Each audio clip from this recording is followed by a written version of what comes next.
and welcome. How are you, Eva? Are you doing well? Oh, I'm very well, thank you, Crystal. And yourself? Oh, not too bad, not too bad. It's a bit cloudy out today, but never mind, never mind. It is, but it's still very close though. I wish it would sort of cool down a little bit. Oh, tell me about it. You see the big storm. It seems to have completely missed us here. Completely missed us.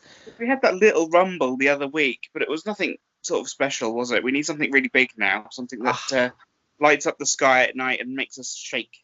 tell me about it. Well, thank you so much for joining me on Miss Crystal Chat. I thought we'd just have a little bit of a chat and get your perspective on things because I know that you are a huge influence within the LGBT plus community, and it's actually an honour to have you here to have a little chat with me.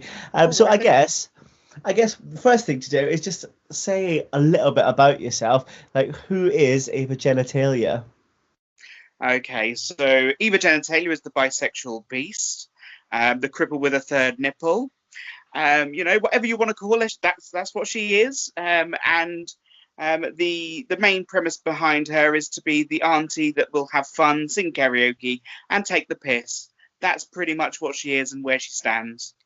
Oh, I absolutely love that. And I always remember the first time that I ever met you properly. It was at Key Pride at the time, when it was Well, Drag Idol. All those, I say, it seems like such a while ago now, doesn't it it? does, doesn't it? But it wasn't that long ago, was it? It was only about, what, year, 2 years ago? Yeah, I think maybe a year, or Yeah, something like that. something But like that. yeah, it was amazing, and it's been a friendship that I've really treasured because it was the first time I'd ever performed properly in an LGBT plus community venue in such a long time. And when I went in, everybody was just so lovely, and that is down to yourself because you were hosting that whole evening. If you had to sum up your performance style, what would you say your kind of favorites are? Well, my performance style really is don't give a shit, just enjoy yourself. So I will literally sing anything. I will talk about anything, and I will literally take the piss out of anyone. Even if I can't sing, it doesn't matter because that gives people more entertainment and gives them the reason to get up on stage and try do karaoke and things. If I can't hit notes and they can't hit notes, we're having a good time. That's all that matters, isn't it? It is. And obviously, with everything that's going on at the minute with lockdown, and then there was no lockdown, and then performers are still slowly coming out of the woodwork. Because you had originally retired as drag for just a little bit due to health reasons, but That's right. Yeah. it's been so lovely to see you because you've actually taken Eva out of retirement, haven't you, and done lots of online shows, which have been absolutely fantastic. Yeah. So obviously, yeah, I retired for sort of 8 months due to poor physical health. Um, if it wasn't for lockdown, really, she'd still be retired. I'm not going to lie, because I'm physically not able to go work on stage anymore or perform like that. I'm still not in a good place. I'm still going through physiotherapy and everything. But with lockdown, bringing her back for online shows actually made my spirits rise. I was able to sit in front of the camera. I didn't have to move very much, and I was still able to interact with my followers, which I proudly call my genitals, and just enjoy myself and hopefully have them enjoy too. The first show I did live was planned. I planned the whole show through. After that, it just became a rolling asked me to sing a song and I'll sing it, and it sort of worked. And I haven't done one for about 3 weeks, so I really should probably do one again. But it was weekly up until then. But yeah, it was just generally listening to what my fans wanted and trying to sing anything. And I literally sang everything from sort of Dolly Parton all the way through to Slipknot. So Lovely. it's quite an interesting thing. Oh, amazing. And do you know what? That is one of the most nerve-wracking things you can do as a performer. It's literally shotgun song, like sing anything. What was the most, obviously you said about Slipknot there, was that the strangest request you had? And that probably was the strangest one, but the thing is, they chose a song I knew, which, which that was a lot easier. I mean, there were songs that weren't so shocking, like Louise Two Faced. Now I know the song, but it's been absolutely years since I heard it. So when I was singing it, I was like, "Am I doing this right?" And I think those ones were the ones that were more difficult, if I'm honest. Mhm. If I didn't know them or if I haven't heard them in a long time, those ones were so much more difficult than the ones that I I sort of knew. And I Yeah. think being open to people just to ask me whatever they wanted, there were quite a few in there that I was like, oh my God, this is going to be difficult. Um, but I sort of made it through most of them. I sounded awful on some of them, but I always started the show with, it doesn't matter if this is going to be epic or an epic fail, as long as we enjoy it, that's all that matters. And there were some epic fails, but there were some epic moments as well where I found some songs that I can actually sing, which I didn't think I could. Oh, well, that's fantastic. And as I say, you've definitely been such a positive influence during this whole lockdown situation. Because it's just nice to see everything that you're doing, and you've got such that positive light that you said it exactly perfectly. Look, it's going to be good, it's going to be fun, just enjoy it for what it is, and that's really, really helpful, and it helps everybody then. So when you were performing and when you were out and about, what is your most memorable performance? Okay, so when Eva used to do traveling shows, when I used to go place to place, I used to take a little bag of adult toys with me, and I would play games. And it would be basically Eva Jenna-Talia's game show, playing with my genitals. And there was Peterborough. I was doing Embrace in Peterborough, which is one night every month, LGBT night. And I was on stage with what I call Tiny Tim, who's a 15-inch giant vibrating dildo. And the game was to pass it from the neck of one person in between the legs of the next person, and so on across the room and back. The team that done quickest won. Well, I got Tiny Tim and I put it in between the legs of the first person, who was a female, and she proceeded to have an orgasm on stage. Wow. So then, there was gaze gagging and all sorts, but it was always a memorable thing. Even when I'd done the virtual Peterborough Pride this year, I mentioned that again to Ritzy, and Ritzy was in absolute crackers, laughing her head off, because she remembered it as well. And poor Penny, she was in a flush. Oh, bless. I hope you had a mop handy. Just, you don't want a slip hazard or anything, do you? You don't want any of that. No, indeed. That was such a fun evening, But wherever I went, I took the games with me, and that became a general part of the show. Oh, lovely, lovely. And so, what does drag mean to you? It's escapism. Mm-hmm. For me, it's a way of getting rid of the depression, the physical disabilities, the mental blocks. As soon as that phase goes on, I'm somebody else. Mm-hmm. I don't have to worry about my day-to-day worries. I don't have to worry about my ongoing problems. At that moment in that time, I'm not me. It's escapism. It is completely. It is. And I find that once the face is on, if I'm making people laugh, I'm making people smile, I feel better in myself. Mm-hmm. And it is pure. That's the only word I can use. It's escapism. Yeah, and I think day-to-day troubles. 100%, and I think that's such an important thing as well, because it's escapism for us in the form that we get to just be somebody completely different. We put on the face, it's almost like our armor, but also for everybody that's watching us, we're providing a safe space that people can come in and just enjoy the silliness. And that Indeed. if you're like having a bit of a camp with somebody, they're not going to be taking that to heart. Everybody's in the same atmosphere. That's right. Everyone knows what they expect when they come to a drag show, and it's usually 99.9% of the time everyone will have a laugh and a joke. It's the odd 0.09% of the time, or 1% of the time, that you'll get someone who takes offence. But to me, that just makes it even more funny, and I just join in. So I think it's just most people do understand. And for the whole escapism thing, I dragged up my partner recently for an online live. And he said the same. As soon as the lashes went on and the wigs went on, he was somebody else. Yeah. He said it's like a magical transformation. You feel completely different. And I don't think anyone realizes that until they do drag, until they understand what it is. It's quite an amazing feeling, isn't it?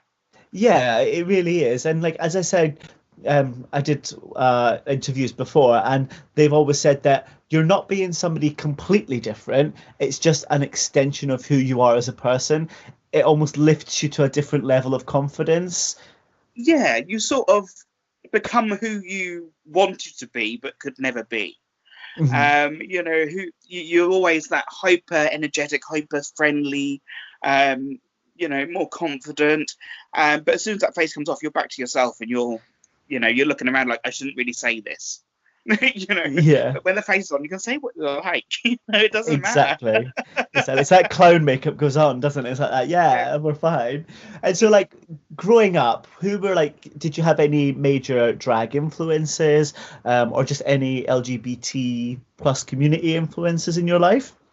Not really. Growing up, I grew up in a household that was very homophobic, if I'm honest. My sister came out as lesbian. She's older than me. She came out as lesbian at 16. And she was pretty much ostracized for a while because my father was completely against it. Me and my mum and my brothers and sisters would all see her, but my dad would have nothing to do with it. And then probably 2 or 3 years after that, she started coming back into my life, and me and my sister are really close. And obviously then that stunted me quite a way back from coming out. So I sort of stayed away from LGBT stuff when I was younger because it was a case of it's not safe. It's not a safe place. I'm proud to say now though that my dad's completely the opposite now. Yeah.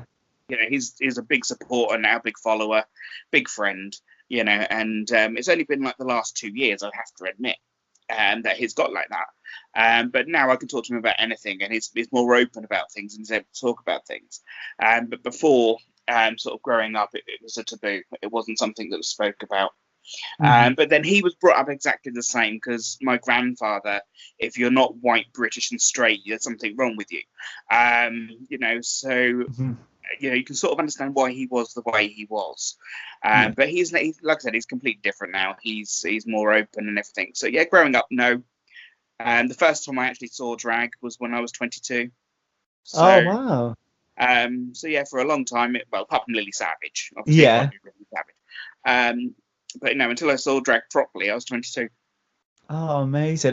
But Yeah, what an amazing story to show that, like, it doesn't matter what you kind of are brought up with, everybody has that ability to change, and it's not something that is set in stone. Like, you get so many people that are like that, oh, well, that's just how I've been brought up. Well, that's great, and we understand that, but it's about how we move forward. And what an amazing story to say about your dad and how supportive he is yeah, now. it's completely changed. I mean, it was a case of he had no choice because Mhm. we weren't hiding anything. I mean, when I started doing Eva, he was still very homophobic, and I'd walk in and go, "What do you think of my tits, Dad?" And things like that. And when I first got my silicon tits, and I was walking around with them like, "Hey, look at these," no choice. I was walking around in panties and a bra while I was getting ready. You know what I mean? He Yeah. just had no choice. He had to get used to it. And I think that aversion therapy worked because now he is a lot more open about it, to the point Um, that he even told my granddad I'm in a same sex relationship and I'm a drag queen. That's something he amazing. would have Yeah. never have done before. And that makes a big difference. Yeah, that's fantastic. And I know that you do a lot within the LGBT community. You're a member of the Waverley and Great Yarmouth Pride Committee. I Is am that indeed, yeah. correct? I am the lead organizer, I was going to say you're lead a very big, chairperson. big, Yeah, big, big boots up there. You are. yeah, And so yeah. with your Pride movement and with everything that's going on, obviously this year it had to be an online Pride. Did. Next year, are we coming back bigger and better? We hope so. Obviously, if you listen to the government, this could be going on for about 2 years. But I'm hoping that next year it's going to be clear, because obviously the money that we raised for this year's event, we've still got most of that Mhm. because organising an online Pride didn't cost hardly anything. And we then got all the rest of the year to fundraise a game. So we should have a big pot. We should be able to do something big and special next year. Amazing. And you work quite closely with the Terence Higgins Trust as well, don't you? Yeah, I'm actually a outreach support worker for Terence Higgins Trust as well. Yeah. So I work closely with Terence Higgins on that as well. Yeah. That's amazing. They do some amazing work. We've done some fundraisers down here for them as well, myself and Special K. So it is something that is such an important thing for the LGBT plus community, just because there's no stigma to it. And I think that's what No, people need to get used to, the fact of just go get yourself checked. There's nothing wrong with it. Yeah, I mean, you see these two people sitting there usually at a desk with pots and things, go and talk to them. There's no stigma. They literally give you a pot, you go pee in it, bring it back, and you're done.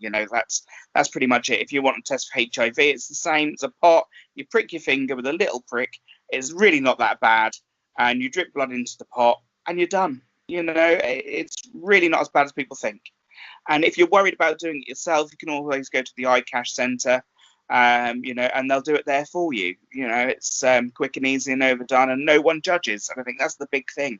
Mm-hmm. But one of the main things to remember is, unless you know your status, you could be passing it around. Exactly. So it's always good to know your status and know where you are, especially in the line of like HIV, because obviously nowadays, if you're on effective treatment, you can become undetectable, which means that you're unable to pass it on.